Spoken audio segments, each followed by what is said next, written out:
다 같이 마태복음 1장 1절. 오늘은 마태복음, 이제 지난 시간에 사복음서의 차이였고요. 오늘은 마태복음 합니다. 저희 교회에서 전에 마태복음 강의를 한 적이 있는데, 여기 계신 분 중에 들은 분 없으실 것 같네요. 오늘 마태복음 요약 정리하겠습니다. 마태복음 1장 1절 같이 읽습니다. 아브라함의 자손이시요 다윗의 자손이신 예수의 세대에 대한 책이라. 예수의 세대에 대한 책이라. 아브라함의 아들이신 다윗의 아들, 아브라함의 아들이요 다윗의 아들이신 예수의 세대의 책이라 이 말인데, 오늘 요 마태복음 전체를 가장 간략하게 어떻게 한번 요약을 해보겠습니다. 잘 따라오시기 바랍니다. 좀 자세하게 하려면 시간이 한없이 걸리고요. 가장 간략하게 정리하겠습니다. 기도합니다. 위대하고 거룩한 주 하나님 감사합니다. 주님께서 은혜와 복을 주시고 주의 영을 충만케 해주셔서 이 시간은 하나님을 아는 지식, 우리 예수 그리스도를 아는 지식에 대해 자라도록 해주시고 믿음이 점점 장산 분량까지 자라나도록 은혜 허락해 주시고 지혜와 계심을 주시고, 또 하나님께서 저희 눈에 안약을 발라서 아버지 하나님께서 주시는 이 말씀들 잘 볼 수 있도록, 그리고 저희 자신도 말씀의 빛에 비추어서 잘 볼 수 있도록 은혜 허락해 주시옵소서. 저희가 어둠 가운데 거늘지 아니하고 다니지 않고 오직 빛이신 생명의 빛이신 예수 그리스도 안에서 그분을 따라 행하도록 인도해 주십시오. 이 시간 하나님의 말씀이 권능 있게 영감 있게 경이롭게, 또 아버지 하나님 은혜롭게 성도들 마음 안에 깊이 뿌리 내리도록 주님께서 복을 주시길 원합니다. 종에게도 성령 충만함을 주시고 신선한 기름으로 기름 부을 위해서 하나님의 말씀을 있는 그대로 정확하게 또 은혜롭게 잘 정언할 수 있도록 도와주십시오. 감사드리며 주의 성기도 합니다. 아멘. 아멘. 이미 이제 우리 교회에서 마태복음을 요약한 강의 자료들이 그때 제 기억에는 이게 한 20강 넘게 21강으로 마태복음 1장부터 27장까지를 그렇게 하는 게 한 21시간 한 적이 있어요. 그리고 또 산상수훈 시리즈라고 그래서 그게 한 35인가 한 40강 가까이 한 적이 있고, 또 비유강의라고 그래서 한 적이 있고, 또 왕국 시리즈라고 그래서 한 30강 가까이 한 적이 있고, 가상칠언이라고 그래서 또 한 7번인가 8번 한 적이 있고, 마태복음 1장 강의 해가지고 또 5번 이렇게 한 적이 있고, 그러면 마태복음 사실 그렇게 하면 거의 다 했습니다. 마태복음 전체적 요약도 했지만 또 장절로 이렇게 아주 상세하게 다루는 것도 있고, 이렇게 해서 마태복음 전체 강의를 했기 때문에 더 깊이 공부하실 분은 저희 자료들을 홈페이지에 찾아서 보시면 되고요. 이 시간은 가장 간략하게 마태복음의 중요한 내용들만 뽑아서 다루도록 하겠습니다. 마태복음 성경에서 몇 번째 책이죠? 이거 모르면 진짜 문제 많다. 마태복음 성경의 몇 번째 책이에요? 40번째 책이죠. 구약이 39권이니까 마태복음 40번째 책입니다. 이는 이사야 40장과 연관이 되어 있습니다. 이사야 40장에는 침례인 요한의 사역이 나오고, 마태복음 3장 3절에는 침례인 요한이 이 구절 마태복음 40장을 인용해서 자신을 증언합니다. 40은 성경에서 무슨 수? 언제나 시험의 기간을 상징하는 숫자입니다. 노아 홍수 때 비가 40일 동안 내렸습니다. 모세도 광야에서 40년을 살았습니다. 요나는 40일 후에 니느웨가 멸망할 것이라고 선포했습니다.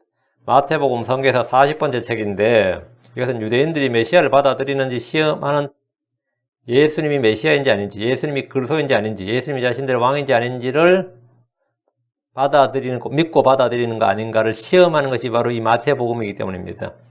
예수님께서도 광야에서 40일간 금식하셨고 마귀에게 시험을 받으셨습니다. 이스라엘 백성도 광야에서 40년간 시험 받았습니다. 이스라엘 백성들이 있었는데 사람이 선택한 왕인 다윗이 얼마나 나쁜 왕인지 40년의 통치 기간을 통해서 그들의 선택이 잘못되었다, 우리가 왕을 구한 것이 잘못되었다, 이렇게 하나님께서 이스라엘에게 보여주셨습니다. 마찬가지로 하나님이 해오신 왕 다윗이 얼마나 선한 왕인지 40년간을 통해서 40년간의 시험을 통해서 백성들에게 보여주셨습니다.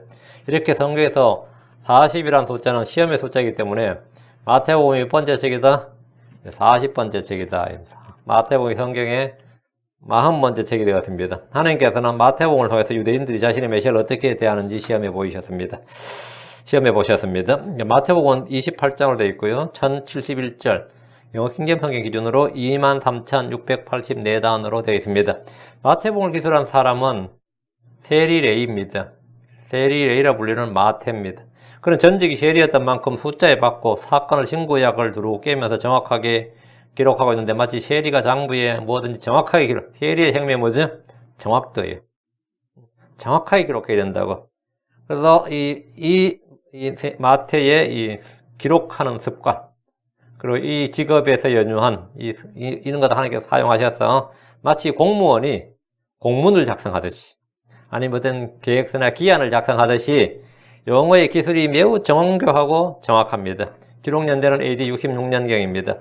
마태복음은 유대인들을 위한 복음이며 왕국 복음입니다. 마태복음은 예수로께서 구약의 약속된 메시아이며 다윗의 자손으로 오신 왕이시며 하나님께서 주신 율법을 완성하신 분으로 묘사하고 있습니다. 하나님 주신 율법을 성취한 율법의 성취자로 묘사하고 있습니다.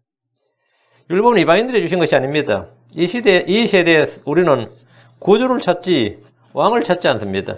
크리스천들에게 예수님은 교회의 머리이지 하늘의 왕국의 왕이 아닙니다. 마태복음은 율법 아래 있던 유대인들을 위해 기록했기 때문에 구약과 신약의 과도기적 책입니다. 예수님 율법 아래 나셨고 율법 아래 계셨습니다. 예수님 자신이 율법 아래 나셨다. 그리고 율법 아래 계셨다. 갈라디아 4장 4절 나오죠. 율법 아래 계셨다. 예수님께서는 율법 아래 계셨기 때문에 율법을 다 지켜 행할 수밖에 없는 거죠.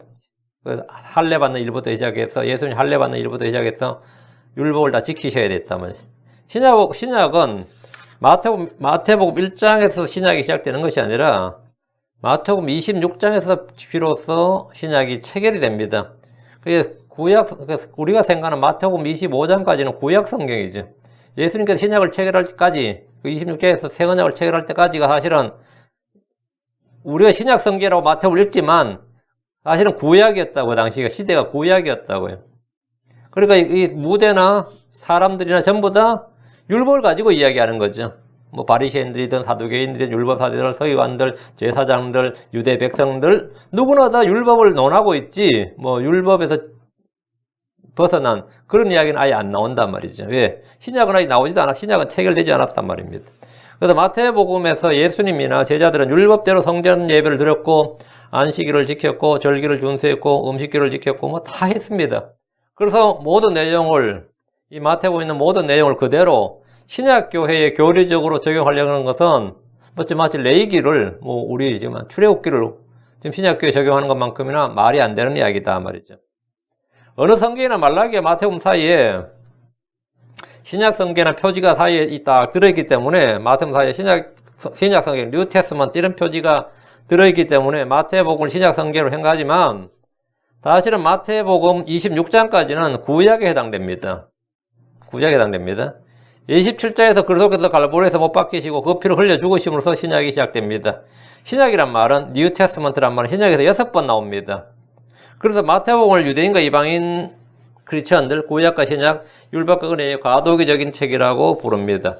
왕이신 예수 그리스도를 중심으로 마태복음을 간략하게 정리하면 첫째가 유대인의 왕으로 태어나신 예수님이 예루살렘에 선포가 되었습니다. 유대인의 왕으로 태어나신 예수님, 그죠? born king. Born as a king, born as the king, born as the king of Jews for his people. 유대인의 왕으로 태어나신 예수님이 선포되었어요. 다음에 하늘의 왕국이 가까이 왔다는 사실이 선포되었습니다. 요한과 예수님과 사도들이 선포했죠. 요한과. 다음에 왕이 자기 백성들로부터 거부되었습니다. 선포가 되었는데 receive가 되는 게 아니라 rejected, 거부가 되었단 말이죠. 그래서 왕이 십자가에 못 박혔고 죽었습니다. 그리고 왕이 셋째 날에 부활하셨습니다. 그러고서 주님께서 왕이신 그분께서 하늘과 땅의 모든 권능을 받으셨습니다. 왕으로 태어나신 예수님. 다음에 preached kingdom. 다음에 rejected king. 다음에 resurrected king. 다음에 given all power of heaven and earth. 모든 하늘과 땅의 모든 권세를 받으신 왕, 이렇게. 마태복음은 왕이신 분의 세대와 더불어 한 왕이 태어남으로 시작하고 이 주제로 기록이 쫙 됩니다.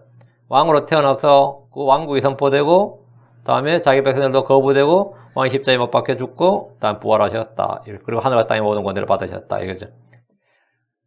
예수님은 자신이 다양한 이적과 기적과 표적을 통해서 스스로 왕이심을 입증을 했습니다. 그러나 백성들은 그걸 거부했습니다. 예수님은 자기 백성을 죄로부터 구원하러 오셨지만 그들은 예수님을 거절하고 배척했습니다. 왕이신 예수님을 배척함으로 왕국도 배척되었습니다. 예수님 왕과 왕국을 거부하는 이스라엘을 향해서 그들의 멸망, 대환란, 그 후에 있게 될 재림을 선포하였습니다. 마태복음 신약 성경 어디에서도 언급되지 않는 왕국복음, 킹덤 오브 헤븐 이런 표현이 이제 32번 나온다 그랬죠. 왕국복음은 구약 성경 전체를 통해서 이미 예언되어 온 메시아 왕국에 관한 것으로 이 지상에 눈에 보이는 예루살렘에 말이죠. 눈에 보이는 정치적인 메시아 왕국을 건설한다. 이런 내용입니다. 메시아신 예수 그리스도께서 친히 이 땅에서 왕자에 올라 온 세계를 다스리시며 하나님의 의를 이 땅에 실현하시는 것이 왕국복음의 핵심입니다. 마태복음 1장에서 20장까지는 이 복음이 매우 강조되어 있습니다. 21장부터 25장까지는 주님께서 이스라엘의 불신이 왕국 건설에 대한 모든 계획이 지체되고 있음을, 불신으로 말미암아 왕국에 대한 이 왕국에 세워지는 이 모든 계획이 지체되고 있음을 선포하셨고, 26장부터 28장은 새 언약이 처음 눈에 들어옵니다. 새 언약이 처음 이제 체결이 됩니다. 이 사실에 대한 이해가 없다면 산상순이나 왕국에 관한 비유들을 오늘날 교회에 그대로 적용하게 될 겁니다. 그렇게 되면 끝까지 견디냐는 구원을 받으리라. 그건 대환란이 끝날 때까지 구원을 받으리라. 그래서 구원도 육체적 구원이에요. 이런 교리를 이 시대에 크리스천들이 적용하는 잘못을 범하게 됩니다. 산상순이나 하늘의 왕국의 비유는 현재 교회와 아무런 관련이 없습니다. 마태복음의 주 대상이 유대인들이라는 점은 다음 몇 가지 더 분명히 드러납니다. 첫째, 마태는 예수님을 다윗의 자손, 다윗의 아들이라고 부릅니다. 이 표현은 마태복음에서 가장 흔히 등장하는 표현입니다. 이 표현은 마가복음이나 누가복음에서 사람의 아들 또는 요한복음의 하나님의 아들과는 확연히 차이가 납니다. 둘째, 마태는 왕국, 하늘의 왕국에 관한 이야기로 가득합니다. 대부분 구약 성경 인용 구절도 이와 관련된 것들입니다. 마태는 구약 성경을 23번이나 직접 인용했고 76번은 간접 인용했는데 성취하려 하심이니라, 이 fulfilled란 말이 핵심입니다. 신약의 모든 사건, 특히 예수에 관한 모든 사역은 구약에 기록된 예언의 성취란 겁니다. 마태복음 주로 유대인들을 대상으로 한 복음서를 한 구체적인 증거들을 보면 1장의 세대란 말입니다. 이 세대는 아브라함까지 올라갑니다. 이는 유대인들의 육신의 아버지가 바로 아브라함이기 때문입니다. 1장 18절에서 25절은 요셉에 관련된 정보가 풍성한데 주 내용은 그가 다윗의 자손이라는 점을 강조하기 때문입니다. 10장에서 제자들이 이스라엘의 잃어버린 양들에게 보냄을 받았지만 이방인들에게는 가지 못하도록 금지하셨습니다. 23장에서 주님은 바리새인들을 탄핵하시고 저주하시고 이방인들에게 탄핵하시고 화를 선포하셨으며 20장, 21장, 22장, 25장에서 구체적으로 이스라엘 민족을 다루셨습니다. 이것은 마태복음에서만 기록되어 있습니다. 마태복음에는 현자들의 방문 기사를 볼 수 있는데 그들은 왕을 찾기 위해서 예루살렘을 갔습니다. 비록 왕은 베들레헴에서 태어났지만 결국 예루살렘에서 등극하실 겁니다. 왕자를 둘러싼 전쟁은 22장 1절에 18절에 한 차례 강력하게 일어났으며 복음서 전체에 미칩니다. 마태복음은 이스라엘에게 하늘의 왕국을 선포함으로 시작해서 세상 모든 민족들에게 왕국 복음을 선포하고 명령들을 가르쳐 지키게 하는 것으로 끝이 납니다. 마가복음과 누가복음은 지난 시간에 이미 말씀드렸는데 연대기적이라고, 시간 순서를 연대기적이라고 했습니다. 그럼 마태복음과 요한복음은 연대기적 기술이 아니라 구체적인 주제를 일목요연하게 주제별, 타피컬, 시간 순서가 아닙니다. 타피컬하게 기록했습니다. 마태복음의 전체적인 개요를 보면 1장부터 10장은 예수께서 자신이 바로 유대인들이 오랫동안 기다려왔던 구약의 메시아임을 선포하는 내용입니다. 11장부터 13장은 유대인 지도자들이 주님께 반역하여 용서받지 못할 죄를 범하며 예수님의 사역을 마귀의 사역이라고 주장합니다. 그리고 왕의 전령이었던 침례인 요한이 체포되어서 감옥에 갇혔습니다. 그들이 왕을 거부했기 때문에 주님은 서서히 사역을 이방인들에게로 돌리기 시작하셨습니다. 마태복음 11장 28절에 수고하고 무거운 짐진 자들아 다 내게로 오라, 내가 너에게 안식을 주리라 하는데 이것이 바로 주님께서 이제 사역을 유대인들에게서 이방인들에게 돌리는 거죠. 마태복음 13장의 비유는 교회에 관한 것이 아닙니다. 하늘의 왕국이 이 교회의 세대에 어떤 모습으로 이 땅에 존재하는 것에 대해서 주로 말씀하고 있습니다. 왕국의 비유가 나오죠. 마태복음과 누가복음을 비교해보면 마태복음에 나타난 비유들은 주로 유대인들이 고대한 왕국에 관련된 것에 초점이 맞춰져 있고 누가복음에는 교회에 맞춰져 있습니다. 그래서 비유의 차이가 있고 모순이 있는 것처럼 보입니다. 14장에서 20장은 예수님께서 공적 사역보다 제자들에게 구체적으로 십자가에 대해서 가르치시고 준비시키셨습니다. 21장에서 27장 왕으로서 예수님은 공개적으로 배척을 받았습니다. 왕으로서 예수님이 공개적으로 배척을 받았다. 반역으로 시작되어서 공개적인 적대감으로 이어지고 결국 예수 그리스도를 십자가에 못 박아 처형하는 일이 발생했습니다. 주님은 제자들에게 미래에 있을 일들을 예언하시고 자발적으로 죽임을 당하셨습니다. 28장은 부활하신 왕이 하늘과 땅의 모든 권세를 가지고 온 민족들을 가르치고 침례를 주라는 사명을 맡기 위해서입니다. 자, 마태복음의 처음 1장은 구약의 두 인물을 언급합니다. 두 인물, 아브라함과 다윗을 두 인물을 언급함으로 시작합니다. 아브라함과 다윗, 마태복음 1장 1절에 두 인물이 나오죠. 아브라함과 다윗. 아브라함의 자손이시요 다윗의 자손이신 예수로의 세대에 대한 책이라 이렇게. 창세기 5장 1절에서 인류는 아담의 세대였습니다. 마태복음 예수 그리스도의 세대로 시작합니다. 여기서 우리는 아브라함과 다윗이란 구약의 인물을 접할 수 있습니다. 아브라함은 하나님께서 이 땅의 모든 민족이 그의 씨를 통해 복을 받을 것이란 약속을 받은 인물입니다. 창세기 12장 3절에 너를 축복하는 자들에게는 내가 복을 주고 너를 저주하는 자에게는 내가 저주를 내리니 내 안에서 땅의 모든 가족이 복을 받으리라 했습니다. 다윗은 하나님께서 그의 씨를 통해 영원한 왕국을 건설하시겠다는 약속을 받았습니다. 아브라함이 받은 복이 있고 다윗이 받은 약속이 있단 말이죠. 이게 바로 사무엘하 7장 8절에 13절 말씀입니다. 하나님께서 그의 씨를 통해서 한 왕국을 건설하시겠다 이렇게 다윗에게 약속을 했습니다.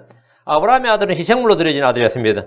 다윗의 아들은 왕이 되었습니다. 그렇다면 아브라함의 아들이고 다윗의 아들인 예수로서는 왕으로 태어났지만 희생물로 드려져야 됩니다. 왕으로 태어나고 희생물로 드려져야 됩니다. 그 다음에 마태복음 우리 주 예수 그리스도께서 왕으로 태어나셔서 희생물로 죽으심으로 하나님께서 아브라함과 다윗에게 약속하신 언약을 성취하셨습니다. 주님은 영원히 이스라엘을 다스릴 겁니다. 왜냐하면 주님께서 그들의 왕이시고 그들의 희생물이 되시기 때문입니다. 다윗의 아들, 다윗의 자손이라는 용어는 유대인들이라면 누구나 다 예언된 메시아 왕국의 통치자라는 의미로 널리 통용되고 이해되는 말이었습니다. 이 표현은 마태복음에서 11번 나오는데 남녀노소 구별 없이 다 사용했습니다. 다윗의 자손이요, 다윗의 아들이요 이렇게.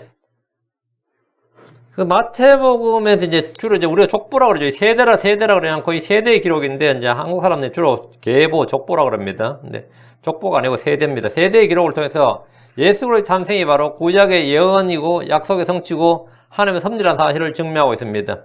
요한계시록 20장 16절에 나 예수는 내 천사를 보내어 교회들아 이것들을 너에게 증거하게 하노라. 나는 다윗의 뿌리요 자손이요 빛나는 새벽별이 하시더라. 나는 다윗의 뿌리요 자손이다 이랬습니다. 뿌리이면서 자손. 세상적으로 말이 안 되죠. 둘 중에 하나밖에 안 되는 거죠. 나는 다윗의 뿌리요 자손이니라.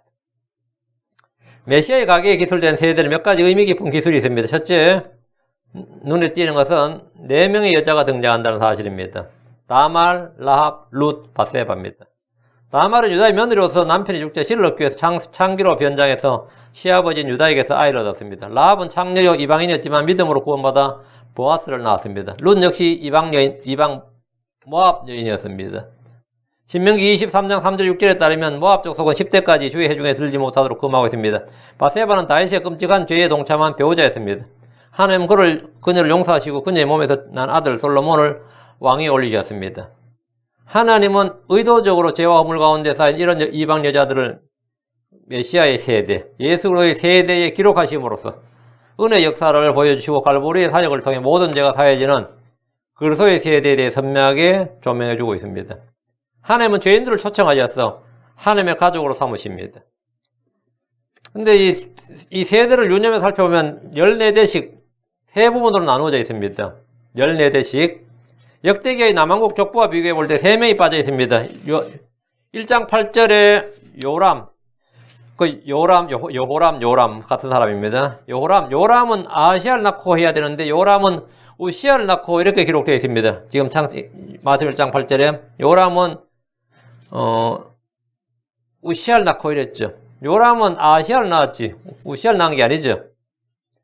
얘는 3대를 뛰어넘는 겁니다. 아하시아, 요아스, 아마샤가 빠졌는데 이는 모두 아합의 딸 아달랴와 연관이기 때문입니다. 그래서 이 인물들이 다 빠진 겁니다. 우리는 이 족보를 통해서 이 계보를 통해서 과거만 보는 것이 아니라 미래를 볼 수 있어야 됩니다. 현재 다윗의 자손으로 합법적인 왕위를 계승할 수 있는 유일한 사람. 이 지구상에는 이 사람 다윗의 시에서 없습니다. 주후 70년의 성전이 불타고 전세로 흩어지면서 기록도 다 소멸되었습니다. 다윗의 자손 가운데 족보의 기록이 완전한 유일한 유대인이 예수 그리스도입니다. 유일한 유대인이 예수 그리스도입니다. 그분은 지금도 살아계시기 때문입니다. 이후에 다윗의 보좌에 앉을 수 있는 합법적인 권한을 가진 정통성 있는 유일한 계승자, 유일한 후계자라고 할 수 있습니다. 1장 18절부터 25절을 보겠습니다. 예수로께서 어떻게 다윗의 후손이고 여자의 씨로 태어났는지 기록하고 있습니다. 마리아 요셉은 정혼한 사이였습니다. 유대인들은 정혼이 곧 결혼이었습니다. 동일한 의미였고 법적 구속력을 가지고 있습니다. 18절과 20절, 24절을 비교해보면 정혼자가 바로 아내라는 사실을 분명히 알 수 있습니다. 20절은 요셉의 성품을 볼 수 있습니다. 이 일들을 생각할 때에 요셉은 당연히 마리아가 부정을 했을 것이라고 당연히 부정을 했을 것이라고 생각했습니다. 그러나 그는 분노하고 화내기를 더디하고 이 일들에 대해서 깊이 생각을 했습니다. 잠언 21장 5절에 부지런한 자들의 생각들은 오직 풍족함이 이룰 것이나 조급한 자는 다 궁핍함이 이룰 뿐이니라. 잠언 19장 11절에도 자기의 분노를 늦추는 것이 사람의 신중함이요 범법을 간과하는 것이 그 영이니라. 그 영광이니라. 전도 7장 9절에 내 영이 조급하여 분노하지 말라. 이는 분노가 어리석은 자들의 품에 머무르기 때문이라. 잠언 14장 29절에 진노하기를 더디하는 자는 큰 명철이 있는 자로되 영이 조급한 자는 어리석음을 찬양하는 자니라. 분노하고 화내기를 더디하라는 거죠. 분노하고 화내기를 더디하라.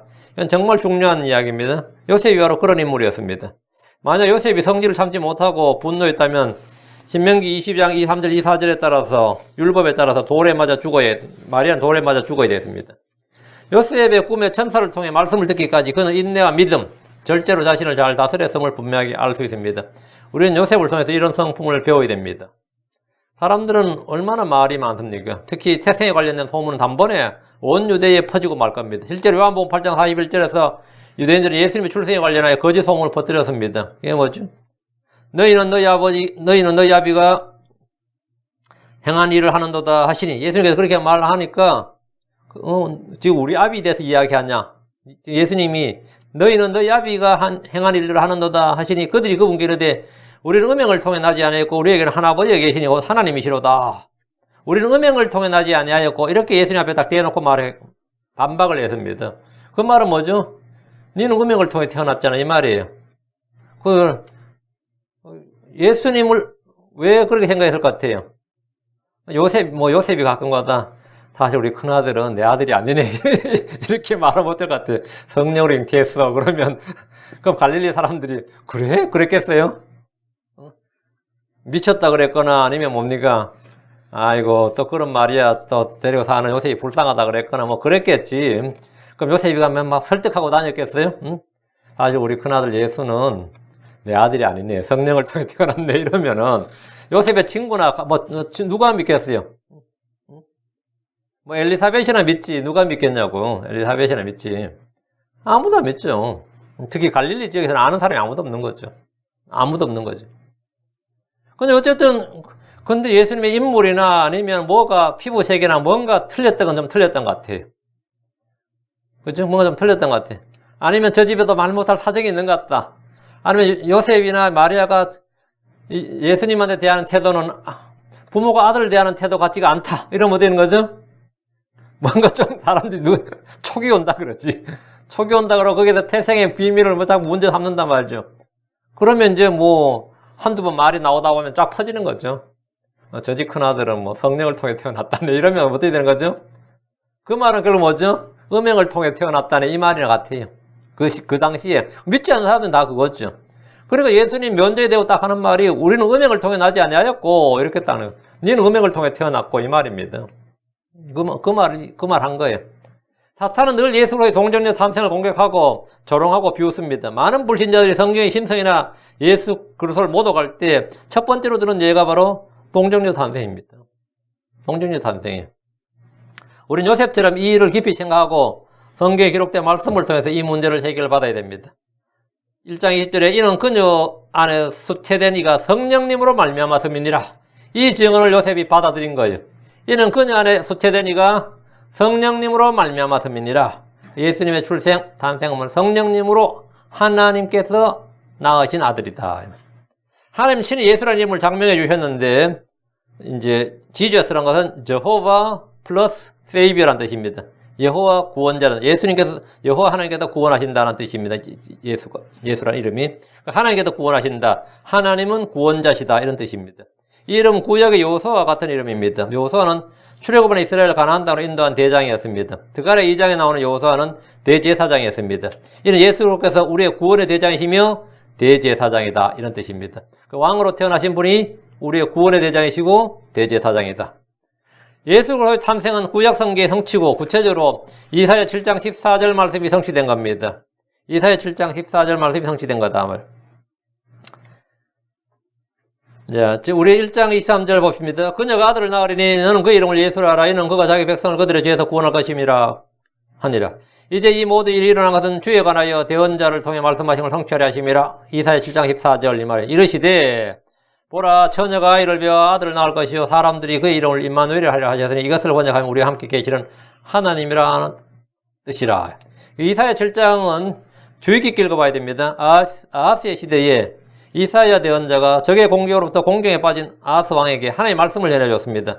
하나님은 이 일이 분명히 일어난다는 것을 보여주시기 위해서 아무 것이나 표적을 구하도록 하셨습니다. 그 표적을 구하라. 그러나 아하스가 또 왕이 놀라웠게도 말이죠. 표적을 구하지 않겠다. 난 표적을 구하는 것은 주님을 시험하는 불경스러이라 생각해서 표적을 구하지 않았습니다. 그러나 주님은 14절에서 한 표적을 말씀해 주셨는데 그것이 바로 메시아의 동정녀 탄생이었습니다. 이사야 7장 14절에 그러므로 주께서 친히 한 표적을 내게 주시리라. 보라 처녀가 잉태하여 한 아들을 낳을 것이요 그녀 이름을 임마누엘이라 하리라. 여기서 주목할 것은 이 표적은 하나님께서 아하스에게 주신 것이 아니라 다윗의 집에 준 표적이란 겁니다. 다윗의 집에 준 표적이다. 그래서 이사야 7장 13절 오 다윗의 집이여 이제 너희는 들을지어다. 다윗의 집이여 이제 너희는 들을지어다. 다윗의 집이 들어야 된다면 그래서 이 예언은 정확하게 성취되었습니다. 요셉은 즉각적으로 순종했습니다.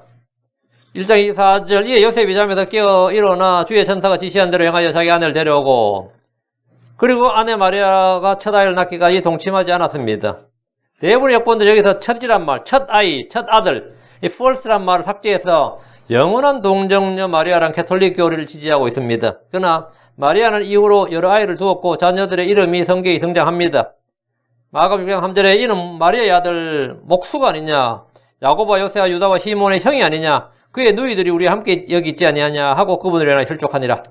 예수님의 족보 그 가게에서 환히 알고 있잖아요. 마리아의 아들 목수가 아니냐, 이렇게 야고보와 요새와 유다와 시몬의 형이 아니냐, 그 5형제였던 거죠. 마리아가 아들 5을 낳았고 그의 누이들이 또 여자 자매들도 있었다 이 말입니다. 성경에 대한 신뢰, 하나님의 말씀에 대한 믿음이 요셉으로 하여금 어려운 결단을 기꺼이 감당하게 했음을 우리는 쉽게 알 수 있습니다. 성경은 동정녀 탄생을 포함해서 사람이 몸을 입는 4가지 방법에 대해 기술하고 있습니다. 첫째, 남자 여자 없이 바로 지음받는 경우입니다. 아담이죠. 아담 유일합니다. 둘째, 여자 없이 남자로부터 직접 몸을 입는 경우입니다. 이브죠. 셋째, 남자와 여자를 통해서 몸을 얻는 경우입니다. 모든 사람이 결혼을 통해서 태어난 거죠.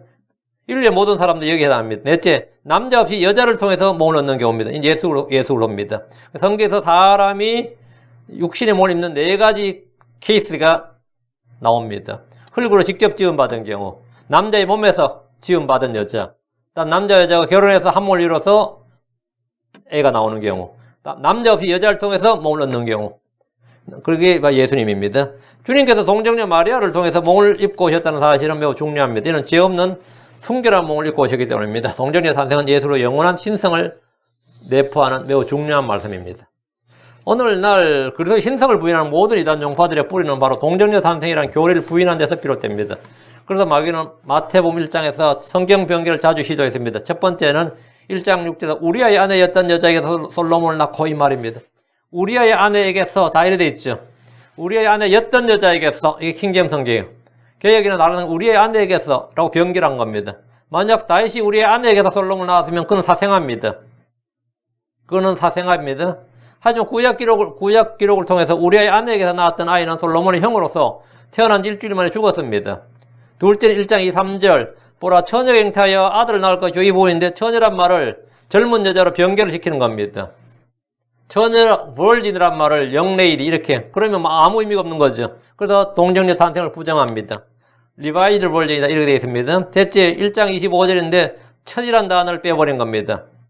그래서 마리아 숭배의 근거를 남겨뒀습니다. 마리아의 숭배는 예수를 속아낸 마리아를 신격화하는 일이고 우상 숭배입니다. 자, 이제 중요 장별로 정리를 하겠습니다. 마태복음 1장의 바른 이해와 믿음의 정립은 신약 성경 전체의 기초가 됩니다. 마태복음 1장에 나온 이 이해가 지금 마태복음 1장을 제가 쫙 다 이야기했는데 이것은 신약 성경 전체의 기초가 돼요. 하나님께서 사람으로 오신 역사적 기록이기 때문입니다. 이것은 인간 역사의 초석이 됩니다. 하나님께서 사람으로 오셨다. 모든 종교는 사상을 기본으로 합니다. 어떤 생각과 사상, 철학을 기초로 삼아서 이 종교가 성립이 됩니다. 그죠? 사건이나 인물이 아니라 사상이에요. 노장 사상 그러죠. 공자와 맹자의 사상이에요. 누구누구의 사상, 뭐 불교도 뭐 석가의 사상, 철학, 그들의 생각과 사상을 기본으로 해서 종교가 만들어지는데, 기독교는 어떤 사람의 사상에 근거하지 않고 사건과 인물을 중심으로 모든 역사가 기록됩니다. 사건과 인물. 그 아브라함이든 뭐 다윗이든 예수든 전부 인물이잖아요. 역사적 인물과 그 역사적 인물들로 관련된 역사적 팩트, 그 히스토리컬 팩트를 기본으로 뭐라고요? 이 성경에 기록이 된단 말이죠. 히스토리컬 팩트와 우리에게 가장 중요한 것은 어떤 시어리 이론이나 어떤 아이디어나 어떤 필라소피 철학이 아니고 그런 어떤 컨셉이 아니고 사건이에요. 그리고 사건보다 중요한 건 그 사건과 관련된 인물이죠. 예. 마태복음 1장에서 사람이 되신 하나님, 하나님께서 사람을 통해서 사람의 아들로 하나님 아들이 이렇게 하나님 아들이시고 사람의 아들이 이 땅에 오셨다. 이것은 한 인물이 그 한 인물이 이름이 예수님입니다. 그 인물 이것이 뭐냐면 모든 지금 그 신약의 기초가 된단 말이죠. 이게 없으면 신약을 성립 자체가 안 돼. 우리는 예수의 사상이나 예수의 사랑이나 예수의 희생이나 이게 중요한 게 아니라 예수라는 인물 그 한 인물이 중요해요. 한 인물이. 그리고 그 인물 그 분이 하신 일이 중요하다고. 이건 신구약 구분 없이 다 그래요. 성경은 기본적으로 뭐냐면 인물과 사건입니다. 우리는 다윗의 사상이나 다윗의 철학 그런 게 아니고 물론 그런 것에 은혜를 받겠지만은 뭐 다윗의 희생정신이나 뭐 다윗의 목자의 심정이나 뭐 다윗의 예민 사상이나 이런 식으로 뽑아내면 그 심리학이 사실은 그것보다 훨씬 더 중요한 거면 그 인물이에요. 그리고 그 인물이 한 일입니다. 사건이에요. 인물과 사건이에요. 예수란 한 인물과 예수님이 한 사건, 그 예수님 하신 일. 이것은 그 마태복음 1장은 그러니까 창세기 1장의 천지 창조만큼이나 비중 있는 내용이에요. 창세기 1장은 하나님께서 하늘과 땅과 그 안에 있는 모든 것을 창조하셨다는 거죠. 근데 마태복음 1장은 하나님께서 예언의 말씀대로 한 인간으로 한 사람으로 오셨다는 거예요. 예수로는 육신으로는 다윗의 자손입니다. 하지만 솔로몬의 자손은 아닙니다. 예수님은 다윗의 아들은 맞는데 솔로몬의 아들은 아니에요. 왜 그러냐면 예수님의 육신은 다윗과 나단을 거쳐서 마리아를 통해 오셨기 때문입니다. 그래서 다윗의 자손 예수로가 됩니다. 다윗의 자손 예수로라는 말은 다윗과 나단으로 이어집니다. 다윗의 아들이 솔로몬이고 나단이 있는데 다윗, 나단으로 해서 마리아, 예수님입니다. 이것이 바로 누가복음이 기록한 예수로의 계보입니다. 그렇다면 다윗, 나단, 마리아를 통해 육신을 취하셨다면 왕이 될 수가 없죠. 왕은 솔로몬으로 이어지니까. 그럼 어떻게 합법적 왕위 계승자인 다윗, 솔로몬에서 이어지냐면 그 다윗과 솔로몬으로 이어지는 아들이 요셉입니다. 다윗의 아들 요셉이에요. 그래서 이 둘이 결혼을 해야 하는 거죠. 결혼함으로써 가능합니다. 그렇게 되면 육신적으로나 법적으로나 다윗의 왕위를 계승할 수 있게 되는 겁니다. 다윗의 아들이면서 다윗의 왕위를 계승할 수 있게 되는 거죠. 마태는 성취되었습니다. 이 말을 이용했는데 이는 이미 구약을 알고 있는 유대인들이 독자란 점을 유대인들이 독자란 점을 염두에 두게 됩니다. 구약을 모르는 사람들에게 성취되었다는 말은 아무 의미가 없습니다. 우리가 여기서 배울 수 있는 교훈을 정리하면 첫째, 하나님은 역사의 주관자이시다. 주님은 4000년의 역사를 통해 수없이 여자의 씨를 사전에 제거하려는 마귀의 공격을 분쇄하고 이미 예정하신 대로 때가 되어서 말씀대로 동정녀를 통해서 이 땅에 예수를 보내주셨습니다. 이게 바로 판표적입니다. 둘째, 하나님의 구원의 은혜는 죄인들이나 이방인들에게 모두 유효하다는 점입니다. 이는 메시아의 세대에 기록된 인물들을 보면 잘 알 수 있습니다. 그들은 경건한 사람들의 계보가 아니었습니다. 죄인 중에 개수들이 수두룩합니다. 셋째, 중요한 결정을 하기 전에는 깊이 생각하고 급히 화를 내지 않는 것이 중요합니다. 요셉을 보면 됩니다. 하나님께서 먼저 우리를 인도하시도록 맡긴 것이 중요합니다. 넷째, 하나님이 말씀하시면 즉각 순종해야 된다. 동방의 현자들이나 마리아나 요셉은 주의 음성에 즉각 순종했습니다. 자, 마태복음 2장은 왕이신 예수님을 경배하러 온 이방인들의 기록입니다. 몇 명인지는 기록되어 있지 않는데 우리가 보물이 3가지라고 해서 주로 이제 동방박사 3명 이렇게 말하는데 3명은 아니고 3명인지 4명인지 5명인지 모르겠어요. 근데 어쨌든 그들이 바친 예물이 3개였다는 거지. 사람이 3명이라는 뜻은 아닙니다. 동방박사 3사람 뭐 이렇게 이제 복음성가로 찬송가 부르는 거 있는데 그건 이제 아니죠. 그건 아니고 몇 명인지 몰라요. 동방에서 온 현자들은 유대인의 왕으로 태어나신 문을 찾아서 왔습니다. 헤롯은 예수님을 죽이려 했습니다. 여자의 씨를 멸하려는 사탄의 시도는 에덴에서부터 계속되어 왔습니다. 마태복음 3장은 왕이신 왕의 전령자, 그 왕의 선구자인 요한의 사역입니다. 요한은 하늘의 왕국이 가까이 있음을 선포했고 예수님에게 침례를 주었습니다. 하나님은 하늘로부터 예수님이 자신이 사랑하는 아들이요 나가신 아들임을 선포했습니다. 3장 17절에 나오죠. 이것은 시편 2편 7절에 기록된 내가 측량을 밝히 보이리라 주께서 내게 이르시되 너는 내 아들이라 이날 내가 너를 낳았다고 하시는 그분이 예수님이라는 사실을 증언한 겁니다. 예수님은 하나님은 천사들 중 어느 누구에게라도 이런 말씀을 하시지 않으셨고 이 땅에 태어난 어떤 사람에도 이 말씀을 하지 않으셨습니다. 한 분 예수님만이 하나님에서 난 유일한 아들입니다. 그래서 그의 독생자 only begotten son, 예수님만이 성령으로 잉태된 사람이다. 이것이 이게 2장의 핵심 내용이 3장의 핵심 내용이 됩니다. 마태복음 4장은 예수님이 광야에서 사탄에게 시험을 받으신 장면입니다. 예수님은 3가지 시험을 받으셨습니다. 육신의 정욕, 안목의 정욕, 인생의 자랑. 이 3가지 시험을 받으셨어요. 주님은 그때마다 기록되었으되라는 성경 말씀을 사용하심으로 마귀를 이기셨습니다.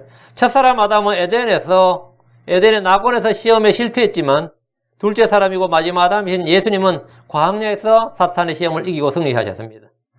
이걸 첫사람 아담의 실패와 마지막 아담인 예수님의 승리, 이것을 지금 대조하는 겁니다. 이건 마태복음 4장의 내용입니다. 마태복음 5장부터 7장은 너무나 유명한 산상설교죠. 산상수훈이라고 합니다. 하나님은 시내산에서 이스라엘의 율법을 제정해 주셨습니다. 그때는 모세를 제외한 백성들 중에 아무도 산 근처에 접근이 불허되어 있습니다. 접근하면 죽어요. 근데 마태복음 5장에서는 모든 사람들이 산에 올라서 예수님 곁에 앉았습니다. 예수님은 산에 오르셔서 말씀을 주실 때 백성들은 그분 곁으로 와서 말씀을 들었단 말입니다. 예수님께서 우리 가운데 거하시는 분, 우리 곁에, 우리 함께 하시는 분이란 것을 이제 보여주시는 겁니다. 구약에서 성육신 하기 전에는 사람들이 아무도 하나님과 함께 할 수가 없었던 거죠. 함께 할 수도 없고 그들은 주님의 말씀을 듣는 것조차 두려워했습니다. 모세를 통해 말씀해달라고 그랬죠. 그런데 신약에서는 다 예수님께 가까이 가서 아무나 죄인들도 예수님 옷자락 붙잡잖아요. 죄인들도 예수님 옷자락 붙잡는단 말이죠. 그 앞에서 소리치고 붙잡고 엎드리고 뭐 별걸 다 한단 말입니다. 왜? 주님은 우리가 곁으로 왔다. 그 예수님도 그들의 뭐 머리에 손을 얹어서 안수도 하시고 그들의 나병에다가 뭐 손을 얹으시기도 하시고 이렇게 접촉에 전혀 문제 없었습니다. 산상수는 하늘의 왕국 백성들이 이 땅에서 지켜야 할 법입니다. 8장과 9장은 예수님께서 자기 백성들이 행하신 표적들입니다. 왜 이렇게 표적을 많이, 표적들이 쫙 나오죠. 병을 고치시고 바람과 파도를 잠잠하게 하시고 마귀를 쫓아내시고 죽은 자를 살리셨습니다. 이게 뭐죠? 메시아의 표적이죠. 메시아의 표적이죠. 메시아의 표적을 행하심으로써 이스라엘 전역에 자신이 바로 왕이요 그리스도이심을 드러내신 겁니다. 그리고 이제 마태복음 10장에서는 왕이 사도들을 부르셨습니다. 그리고 왜 부르셨느냐? 사도들을 이스라엘 전역에 보내서 왕국 복음을 전하게 하시기 위해서입니다. 그 마태복음 10장 5절 6절에 보면 이 복음은 이방인들과는 아무런 관련이 없다는 것이 나옵니다. 마태복음 10장 5절 6절. 예수님께서 이 12를 내보내시며 그들의 명령에 이르시되 너희는 이방인들의 길로 들어가지 말고 사마리아 사람들의 어떤 도시로 들어가지 말며 오직 이스라엘의 집에 잃어버린 양들에게로 가라. 오직 이스라엘 집에 잃어버린 양들에게로 가라. 이랬습니다. 이들이 선포한 복음은 십자가의 은혜의 복음이 아니라 하늘의 왕국이 가까이 왔느니라. 10장 7절에 하늘의 왕국이 가까이 왔느니라. 이것이 그들의 선포 주제였습니다. 계속 하는 말이 뭐냐?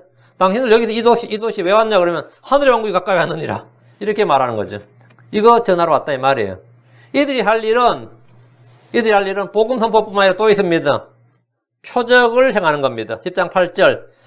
그 하늘의 왕국이 가까이 왔느니라 하고 말로만 그렇게 하지 말고 그 말을 하늘의 왕국이 가까이 왔다는 걸 뭐라고 해요? 표적을 통해서 프루브 해주라고요. 그게 10장 8절. 병든 자들을 고쳐주고 나병한 자들을 정결하게 하며 죽은 자들을 살리고 마귀들을 내쫓되 너희가 거저받으니 거저주라. 돈 받지 말고 이렇게 하라고. 그렇게 하면 뭐라고요? 이 백성들이 믿겠죠. 그렇게 이제 주님께서 친히 산상설교 끝나고 8장 9장에서는 자신이 친히 하셨고 10장에서는 자신이 친히 하는 게 아니라 자기가 그 권능을 줘서 제자들을 보내서 하시는 거죠. 그래서 한마디로 말하면 내가 뭐냐 그리스도고 하늘 왕국이 가까이 왔다. 이것을 이제 온 이스라엘에 전하는 겁니다. 지금 이 시대에 누가 어떤 목사가 어떤 전도자가 하는 어떤 선교사가 이렇게 복음을 전한다면 그는 저주를 받을 겁니다. 마태복음 13장으로 갑니다. 자, 마태복음 13장에는 마태복음 12장부터 마태복음 12장입니다. 마태복음 12장은 주께서 자신을 입증할 유일한 표적. 이스라엘에게 하나님께서 표적을 충분히 보여주셨어요. 주님 자신이 친히 보여주셨고, 친히 보여주셨고, 사도들을 이스라엘에 보내서 또 친히 보여주셨는데, 사람들 계속 더 표적을 요구하니까 주님께서 예수님이 주이시고 하나님 아들이시고 메시아임을 입증할 유일한 표적은 뭐냐? 요나의 표적이라고 하셨습니다. 그게 마태복음 12장 40절. 요나의 표적은 뭐냐? 부활이죠. 요나가 밤낮으로 사흘 동안 고래 뱃속에 있었던 같이 사람의 아들도 밤낮으로 사흘 동안 땅의 심장부에 있으리라. 이렇게 말씀하셨죠. 요나의 표적이 주께서 이 세상에 주신 표적입니다. 마태복음 13장에는 예수님께서 하늘의 왕국에 대한 다양한 비유들을 말씀해 비유가 굉장히 많아요. 이거 왕국 복음의 비유, 이거는 저희 교회에서 이거 다 다루었습니다. 이 뿌린 자의 비유, 알곡과 가라지의 비유, 누룩의 비유, 숨겨진 보물의 비유, 비싼 진주, 그물에 잡힌 고기 등 다양한 비유를 통해서 하늘의 왕국이 이와 같다고 말씀하셨습니다. 마태복음 14장 넘어 15장입니다. 15장은 다시 한번 주께서 자신이 할례자들의 사역자인 심을 보여주셨어요. 할례자들의 사역자, 그 뭐죠? 할례자들의 사역자. 자, 마태복음 15장 24절. 그분께서 응답하여 이르시되 나는 이스라엘 집에 잃어버린 양들 외에는 다른 데로 보내지지 아니하였노라. 이스라엘 집에 잃어버린 양들 외에는 다른 데로 보내지지 않았다 이 말이에요. 예수님은 할례자들을 위한 할례자들의 사역자였습니다. 로마서 15장 8절에 나옵니다. 이제 내가 말하거니와 예수께서 하나님의 진리를 위해 할례자들의 사역자가 되신 것은 예수님께서 뭐라요? 할례자들의 사역자가 되셨다. 베드로도 할례자들의 복을 맡았고 할례자들의 사역자가 됐습니다. 이방인들의 복음, 이방인들의 사역자 누구였죠? 이방인들의 교사, 이방인들의 사도, 이방인들의 사역자 바울이었습니다. 사도 바울이었습니다. 예수님과 베드로는 할례자의 사역자였다. 이것이 마태복음 15장에 다시 한번 나오고 마태복음 16장은 자, 그럼 이제 예수님께서 이렇게 사역을 한 결과를 이제 중간 정산을 해야죠. 자, 사람들은 그럼 나를 누구라고 하느냐? 너희들은 나를 누구라고 하느냐? 이렇게 이제 중간 평가를 한번 주님께서 알아보시는 장면, 중간 정산하시는 장면인데 누군지를 물으신 장면. 마태복음 16장 15절. 그러나 너희는 나를 누구라 하느냐? 이렇게. 사람들은 뭐 예레미야라고 그러고 대언자라고 요한이라고 그러고 다 별의별 사람 다 있는데 그래 예수님이 알았다 하고 이제 그럼 그러나 너희는 나를 누구라 하느냐? 그럼 사도들 제자들 너희는 지금까지 나를 따라다녔고 직접 표적도 너희가 직접 너희 손으로 행해 보이기도 했고 그런 너희는 나를 누구라고 하느냐? 이 질문에 대한 답변이 구원을 결정합니다. 그러나 너희는 나를 누구라 하느냐 하니까 베드로는 당신은 그러시오 살아계신 하나님의 아들이시니이다. 우리 성경에 주는 그러시오 있는데 주는 아니고 당신은 thou art the Christ. 당신은 그러시오 살아계신 하나님의 아들이시니이다. 그 나를 누구라 그러냐? 너는 나를 누구라 하느냐 하면 당신은 뭐라고요? 그리스도시요 살아계신 하나님의 아들이시니이다. 베드로가 정확한 답변한 거지. 예수님이 주요 그리스도이신 줄을 알고 믿고 시인한 것이 구원입니다. 이 지식은 하늘에 계신 아버지께서 계시해 주시지 않으면 아무도 알 수가 없고 성령으로 말미암지 않고는 아무도 그분을 주라고 시인할 수가 없습니다. 그래서 고린도서 12장 3절에 그러나 내가 너에게 깨닫게 하노니 하나님의 영으로 말미암아 말한 자는 아무도 예수님을 저주받은 자라 하지 아니하고 또 성령님으로 말미암지 않고는 아무도 예수님을 주라고 말할 수 없느니라. 그래 베드로는 하늘에 계신 아버지께서 예수의 아버지께서 계시해 준 거예요. 혈과 육이 예수님이 누군지를 계시해 준 게 아닙니다. 예수님 누군지를 아는 것. 이건 성령으로 말미암은 것이다. 예. 자, 마태복음 17장으로 갑니다.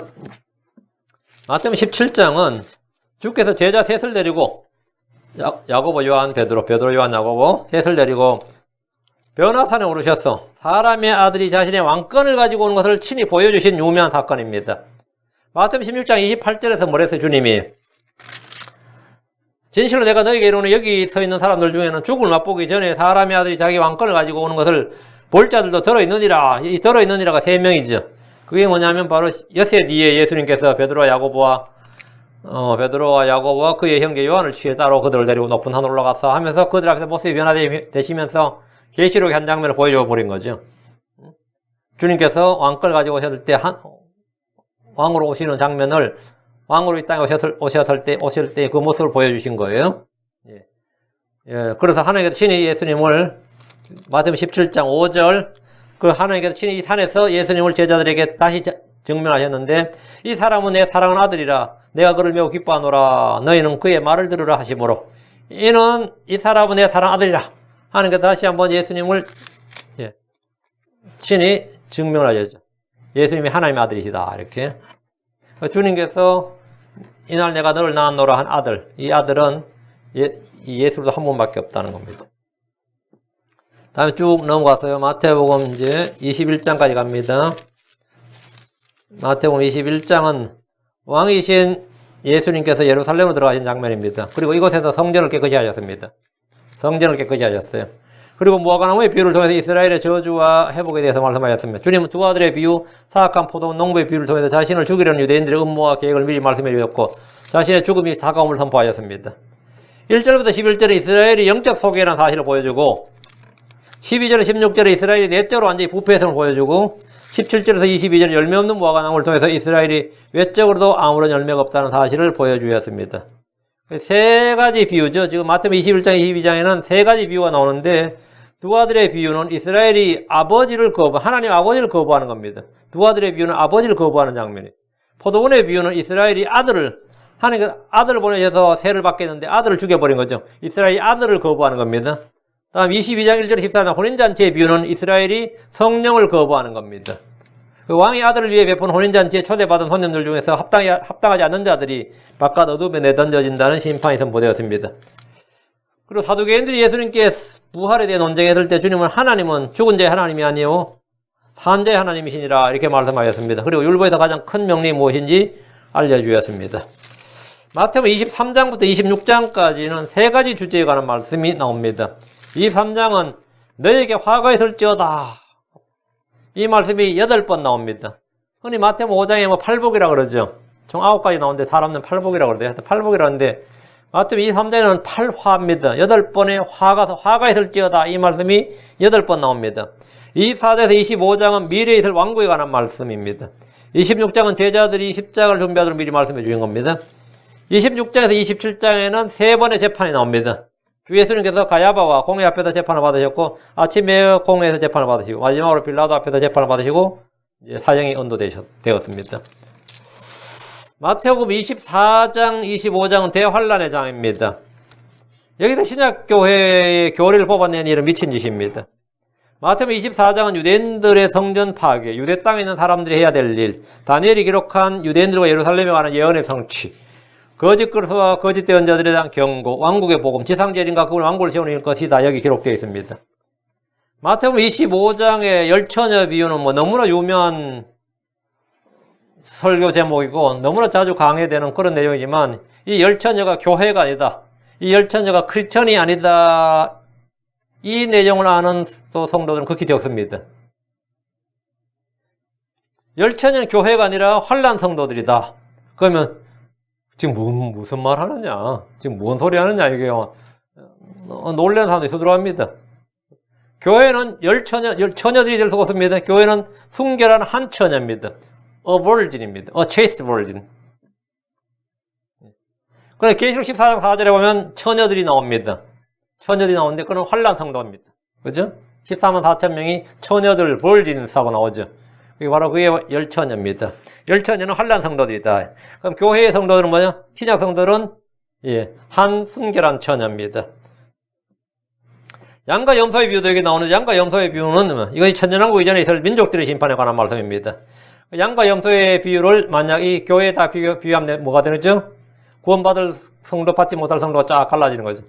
물론 교회도 워낙 가라지들이 많으니까 그렇게 그렇게 적용한다고 하면 어느 정도 또 말이 되는 건 모르겠는데 거듭난 크리스천에게는 해당 사항이 없습니다. 왜? 양과 염소의 비유는 천년왕국 이전에 있을 민족들의 심판에 관한 말씀이지 크리스천들의 혼의 구원에 관한 말씀이나 심판은 전혀 아닙니다.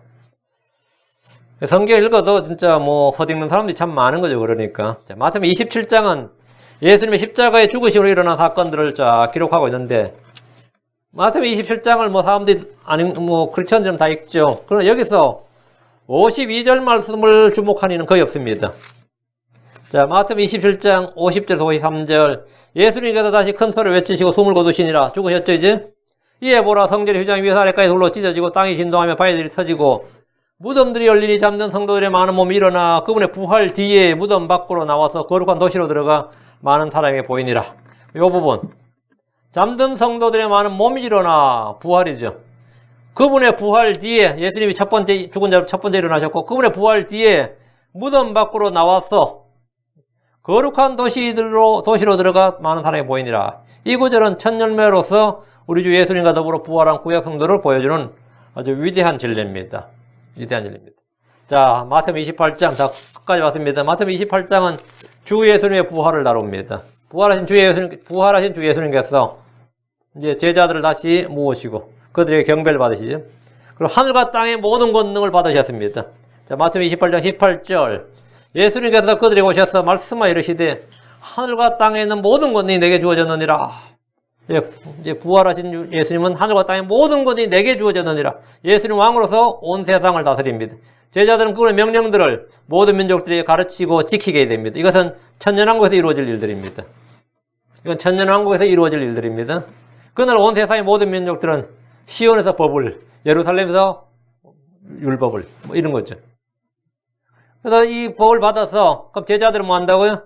그 법을 모두 가르쳐 지키게 한다고요. 모든 민족들이 가서 가르쳐 지키고 우리는 왕과 제사장으로서 온 땅에서 왕과 제사장으로서 그 법을 가르쳐 지키게 한다. 천년왕국에서 여러분들은 전부 성경교사예요. 전부 다 뭐예요? 여러분 전부 왕과 제사장 가르쳐 지키게 하니까 나중에 뭡니까? 다스려야 되죠? 주님 왕, 그리고 우린 다 왕이고 제사장이다. 제사장의 입술은 지식을 짓게 된다 그랬죠. 이건 천년왕국에서 이루어질 일인데 물론 이제 이것을 이제 교리적으로 그렇습니다. 물론 이제 오늘 선교사들이 뭐 선교지로 갈 때 다 이걸 해서 이 명령을 이제 하겠다 이렇게 하지만 교회 내에서 잘 안 지켜지죠. 다른 민족들 가르쳐 지키게 한다는 건 뭐 어불성설이고 누굴 가르쳐 지키게 해요. 차라리 자기들의 경제를 가르쳐 지키게 하는데 제일 열심인 종교는 무슬림들입니다. 무슬림들은 정복해가 어떻게 하죠? 살릴 놈 살리고 죽일 놈 죽여가지고 죽일 놈 다 죽여버리고 삼 놈들 뭐 하죠? 다 가르쳐 지키게 하죠. 명령을 가르쳐 지키게 하지만 어떤 교회도 그렇게 할 수는 없는 거죠. 어떤 교회도 가서 어느 지역 정복해가지고 가르쳐 지키게 한다고 죽일 놈 죽이고 남은 놈도 가르쳐 지키게 하고 할 수 없어요. 그건 안 되죠. 왜? 우리 교회 내에서도 그게 안 됩니다. 근데 이건 뭐 천년왕국에서 이루어질 일입니다. 그날 온 세상의 모든 민족들이 그분의 법도를 받아서 지키게 되고, 그건 뭐 자발적이기도 하거니와 또 그것을 가르치는 건 당연히 제자들의 사역이다 이 말이죠. 주님께서 왕으로서 자기 제자들의 이 명령을 주신 겁니다. 이로써 마태복음 왕이신 예수 그리스도에 관한 이 모든 말씀이 이로써 이제 진짜 간단하게 마쳤는데, 저는 간단하겠지만 여러분은 깊이 살펴보시기 바랍니다. 여러분 이 원고를 가져와서 깊이 구절구절 제가 다 적어놨으니까 깊이 살펴보시길 바랍니다. 오케이. 이제 다음 시간에 마가복음 하겠습니다. 더 이상 이제 마태복음에서 이제 핵심은 물론 많지만 1장 왕으로 오신 예수 그리스도 그리고 그분이 누구신지에 관한 것이 핵심입니다. 왕의 출생이죠. 출생. 기도합시다. 위대하고 거룩하신 주 하나님 감사합니다. 하나님께서 은혜와 복을 주셔서 오늘 하나님의 말씀을 선포한 귀한 시간을 가졌습니다. 전하신 주 하나님께서 주님 오시는 그날까지 또 저희가 육신이 살아있는 그날까지 계속해서 하나님의 말씀을 가지고 살 수 있도록 도와주시고 성령을 통해서 하나님의 기록된 모든 말씀들 저희 마음속에 구현해 주시고 열매로 맺을 수 있도록 그리고 이것이 저희 삶으로 드러날 수 있도록 저희 육체가 이것들을 다 육체 행위들로 말과 일들로 아버지 하나님 이것을 주 예수 그리스도를 그렇게 증언할 수 있도록 증거할 수 있도록 힘을 주시기를 간구합니다. 사랑 아버지 하나님 도와주십시오. 저희에게 지식과 지혜와 명철을 다해 주시길 원합니다. 사랑하는 아버지 하나님. 이 교회에서 배우는 것들을 그냥 아버지 하나님 흘려듣지 않게 하시고 마귀에 빼앗기지 않도록 해주시고 모든 말씀을 저희가 사용할 수 있도록 은혜를 베풀어 주십시오. 감사드리며 주의 성부다.